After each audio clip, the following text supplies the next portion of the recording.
Assalamualaikum warahmatullahi wabarakatuh.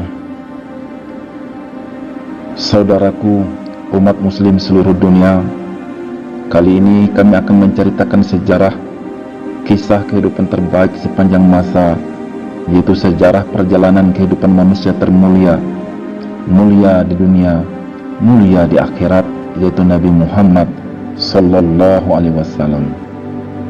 Dengan membaca dan mempelajari kisahnya lah rasa cintanya mendalam, keinginan ingin bertemu yang menggebu, perasaan tenang yang menyejukkan akan tumbuh dalam hati dan jiwa seorang muslim, bahkan non-muslim sekalipun. Kita mulai dengan sepenggal kisah Abdul Muthalib. Abdul Muthalib adalah kakek dari Nabi Muhammad sallallahu alaihi wasallam, seorang yang terpandang, seorang pemuka Quraisy yang dimuliakan kaumnya. Dengan tubuh yang sudah mulai lemah, dia berdiri di sisi Ka'bah. Tampak Abdul Muthalib duduk termenung, berbagai kenangan bergelayutan di pikirannya. Terbayang dengan putranya yang sangat dicintainya, Abdullah. Kini dia tengah menanti kabar kelahiran sang cucu dari anaknya Abdullah. Diceritakan sebelumnya, yaitu kaum Quraisy mempercayakan pengelolaan air Zam-Zam kepadanya untuk menjamu dan memberi minum para jemaah haji. Saat Abdul Muthalib belum mempunyai anak yang banyak, kecuali satu yang bernama Harits, dia pernah bernasar kepada Tuhan berhala. Jikalau dia mendapatkan 10 orang anak, dia bernasar akan mengorbankan, menyembelih salah satu di antara anaknya di dekat Ka'bah, sebagai persembahan kepada Tuhan mereka yang telah mengabulkan doanya. Sekarang permintaannya sudah terkabul. Dia sekarang sudah mempunyai 10 orang anak. Nasar harus ditunaikan, wajib untuk dibayar. Maka selanjutnya dipanggillah semua anak-anaknya untuk berkumpul dengan maksud supaya dapat memenuhi nasarnya. Dengan hati yang pilu dan sedih, dia menyampaikan, "Wahai anak-anakku, dahulu ayah pernah bernasar bahwa akan mengorbankan, menyembelih satu di antara kalian jika ayah sudah mempunyai banyak anak. Sekaranglah saatnya ayah harus menunaikannya. Ayah berharap semua anak-anakku dapat menerima berita ini dengan penuh ketabahan demi menghormati Tuhan kita." Suasana berubah menjadi hening, beku, seakan-akan dunia berhenti berputar. Bagi anak-anak Abdul Muthalib mendengar kabar dari ayah mereka, mereka tahu ini adalah pembunuhan, namun tidak ada yang menjawab. Semua patuh, ikhlas atas keputusan yang diambil oleh ayah mereka, walaupun mereka tahu ayah mereka galau, gelisah dan risau. Sudah menjadi tradisi orang Arab, apabila sedang menghadapi kebingungan yang luar biasa, mereka mendatangi sebuah yang namanya Qadah, semacam tempat pengundian untuk menentukan takdir mereka. Berangkatlah ayah dan anak-anak ke tempat itu untuk dilakukan pengundian. Tidak ada yang bicara, semua membisu sampai ada keputusan siapa yang akan disembelih oleh ayah mereka. Pengundian pun dimulai.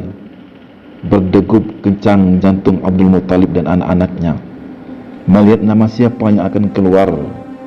Ternyata nama yang keluar adalah nama Abdullah, anak yang paling disayangi Abdul Muthalib, anak yang paling baik budi bahasanya. Kekecewaan nampak juga dari raut para kerabatnya. Kaumnya sangat sedih atas pengundian ini. Mereka minta pengundian kembali diulang. Diundi lagi, keluar juga nama Abdullah. Diundi lagi, keluar juga nama Abdullah. Diundi sampai 3 kali, tetapi hasilnya tetap sama. Nama Abdullah tetap keluar. Dengan mengundi 3 kali, menunjukkan bahwa Abdul Muthalib ini tidak mau menyembelih anak yang bernama Abdullah. karena saking cintanya kepada Abdullah. Tapi apa daya, nasar sudah tertancap, janji sudah terucap. Abdul Muthalib akhirnya menyadari bahwa tidak ada alasan lagi untuk menghindari pilihan ini. Ini adalah sebuah takdir bahwa anaknya Abdullah harus meninggal di tempat penyembelihan. Dituntunnya anak muda itu dengan penuh kasih sayang, hati dan pikirannya berkecamuk. Pasrah, itulah yang harus dilakukan. Dibawalah anak muda itu ke tempat penyembelihan yang dekat dengan sumur Zamzam yang terletak antara berhala Ishaq dan Na'ilah. Melihat kejadian itu, keluarga dan kaumnya serentak segera menentang agar Abdul Muthalib tidak menyembelih anaknya, membatalkan pengorbanan itu. Karena kalau Abdul Muthalib tetap melakukannya, maka kaum Quraisy akan menjadikan sebuah tradisi, padahal tradisi itu sudah dibatalkan oleh Allah pada zaman Nabi Ibrahim dan Ismail. Abdul Muthalib menjadi ragu, bimbang dan berkata, "Lalu apa yang harus aku perbuat agar sang berhala itu berkenan? Dan aku tidak jadi mengorbankan putraku ini."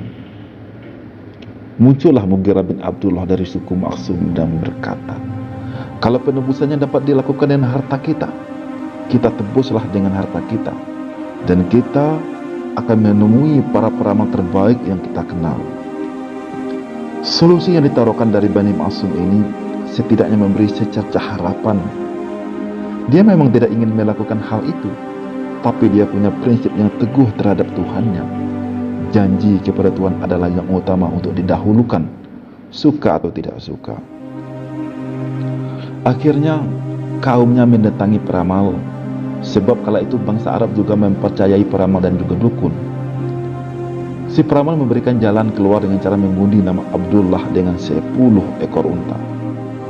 Jika nama Abdullah yang keluar, maka akan ditambah 10 ekor unta lagi, dan seterusnya demikian.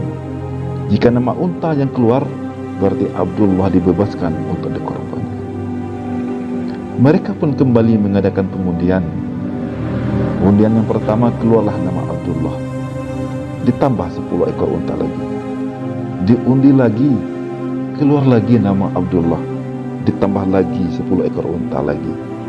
Diundi lagi sampai undian ke-10 dengan jumlah 100 ekor unta, barulah keluar nama unta.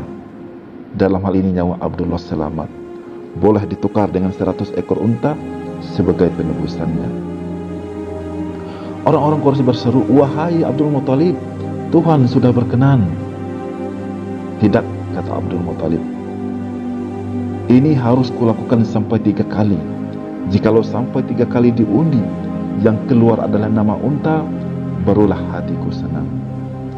Diundilah 3 kali berturut-turut, yang keluar tetap nama unta, barulah Abdul Muthalib merasa puas." Kebahagiaan Abdul Muthalib tidak dapat digambarkan atas Abdullah yang tidak jadi dikorbankan. Ternyata Tuhan sudah berkenan. Maka terakhir disembelihnyalah semua unta itu, dibiarkannya begitu saja tanpa dijamah oleh manusia dan binatang. Beberapa tahun kemudian, setelah Abdullah menginjak usia 24 tahun, dia pun melamarkan Abdullah dengan Aminah binti Wahab, putri dari pemuka Bani Surah, salah satu cabang suku Quraisy yang memiliki kedudukan tinggi dan nasab yang mulia. Dengan begitu, berkumpullah 2 nasab mulia ini dari keturunan Bani Hashim. Dalam urusan niaga, Abdul Muthalib selalu menggilirkan anaknya satu persatu untuk pergi berniaga. Dapatlah giliran Abdullah. Padahal Abdullah baru menikah, Abdullah anak yang taat, tidak ingin melanggar perintah ayahnya, walaupun dia meninggalkan istrinya yang sedang hamil. Dia pun berangkat bersama kafilah niaga ke negeri Sam, mengarungi hamparan padang pasir. Beberapa lama mereka di Sam, sampailah saat mereka mau pulang ke Mekah. Tentu yang paling bahagia dalam rombongan ini adalah Abdullah, karena rindu dengan istrinya Aminah. Sudah lama tak bersua. Kehendak Allah yang berlaku, perjalanan pulang ke Mekah, Abdullah jatuh sakit. Lalu dia tinggal dan menetap sementara di kediaman paman-pamannya di Yasrib untuk diobati. Sementara itu rombongan kafilah terus melanjutkan perjalanan pulang ke Mekah tanpa Abdullah. Tinggallah Abdullah sendiri di Yasrib menunggu kesehatannya pulih dan kembali pulang ke Mekah. Mengetahui hal itu, bahwa Abdullah sakit, segera ayahnya Abdul Muthalib mengutus Harits anaknya ke Yasrib untuk menjemput Abdullah dan membawa kembali ke Mekah. Ternyata takdir Allah berkata lain. Kabar kematian Abdullah lebih cepat dari kedatangannya. Kakak tertuanya Harits pun kembali ke Mekah, memberitahu ayahnya bahwa adiknya Abdullah telah wafat dan sudah dikuburkan. Seakan batu keras menimpa dari langit, dia bergumam dalam hatinya, "Ya Tuhan, apakah Abdullah engkau selamatkan dari penyembelihan supaya meninggal dalam berniaga? Wahai Tuhan yang Maha Suci, tak seorang pun yang dapat melawan takdir." Di rumah Aminah belum mengetahui kematian suaminya. Dia terus menunggu suami tercintanya pulang dari berniaga. Rasa kangen dan rindunya melimpah, tidak bisa dibendung lagi kecuali bertemu dengan sang suami tercinta. Dia ingin mengabarkan bahwa dia akan menjadi seorang ibu dan sebentar lagi akan melahirkan. Maklumlah, mereka adalah pasangan muda yang baru menikah. Abdul Muthalib yang sudah usur dan penuh rasa sedih segera menemui Aminah. Seakan kakinya dipasak tak mampu bergerak. Bagaimana mungkin dia menyampaikan kabar duka ini sementara Aminah tengah mengandung dan menunggu kepulangan suaminya yang tak akan pernah kembali untuk selama-lamanya. Walau bagaimanapun ini harus disampaikan. Berangkatlah dia ke rumah Aminah. Dalam hati dia berkata, "Sanggupkah Aminah menerima berita ini? Sanggupkah Aminah menerima berita ini?" Dengan ucapan yang terbata-bata, Abdul Muthalib sampaikan, "Wahai anak, suamimu, putraku Abdullah telah meninggal dunia dalam perjalanan pulang ke Mekah. Dia telah dikuburkan." Mendengar berita itu, apa yang terjadi jauh di luar perkiraan. Mendengar berita itu, ternyata Aminah sangat tenang, tabah, ikhlas, sebagaimana senantiasa dia tenang di masa kehamilannya. Dan perlu diketahui, selama Aminah mengandung Muhammad, Aminah tak pernah mengeluh sebagaimana yang dikeluhkan wanita-wanita hamil lainnya. Bahkan dia kerap menyaksikan keanehan yang mengisyaratkan hal besar yang tengah dinanti anaknya. Beberapa bulan kemudian, menyingsinglah fajar pada hari Senin, tanggal 12 Rabiul Awal yang bertepatan 10 Agustus 570 Masehi. Muhammad lahir bertepatan dengan tahun gajah, di mana Abrahah, Raja Hafsah, datang bersama pasukan gajahnya untuk menghancurkan Ka'bah. Aminah mengutus pelayannya untuk mengabari tentang kelahiran anaknya kepada Abdul Muthalib. Abdul Muthalib datang dengan tergesa-gesa, dipenuhi rasa gembira atas kelahiran cucu laki-lakinya. Seakan kehidupan berdetak kembali dalam jiwa orang tua sepuh ini. Tak ubah pelipur lara pengganti anaknya Abdullah. Hatinya tertegun saat pertama kali menyaksikan bayi yang baru lahir ini. Kedua matanya basah, sendinya diam tak bergerak. Diangkatnya bayi itu dan dibawanya ke Ka'bah. Dan dia berkata, "Anakku ini akan melakukan hal yang luar biasa.